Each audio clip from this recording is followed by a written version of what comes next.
محمد ریان پنجاب سے، کیا جھنڈے کو سلامی دینا اور ترانے کے وقت کھڑے ہونا شرک ہے؟ نہیں بھائی، اس کا شرک سے کوئی تعلق نہیں ہے۔ آج کل ویسے ہی لوگوں میں اپنے ملکوں سے محبت نہیں، غیر مسلم کنٹریز میں اپنے ملکوں سے بہت زیادہ محبت ہے، اس کی وجہ سے ان کے ملک مضبوط ہیں۔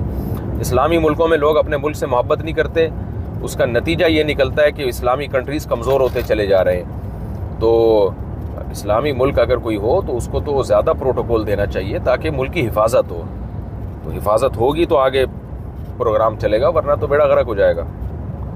پاکستان سے کسی نے پوچھا ہے، میری ایک رشتہ دار بیمار تھی، کچھ دن ہسپتال میں داخل رہی، پھر انتقال ہو گیا، بیماری کے دوران نمازیں نہیں پڑھ سکی، ان کی نمازوں کا کیا ہوگا؟ بس انہوں نے وصیت نہیں کی ہے تو بس چھوڑ دیں ان کو، دعائیں مغفرت کر لیں، کچھ صدقے کی اللہ توفیق دے دے تو ان کی طرف سے صدقہ کر دیں۔ اب جو ہوگا وہ تو آخرت میں ہی ہوگا، بس دعا مانگے اللہ ان کی مغفرت کرے۔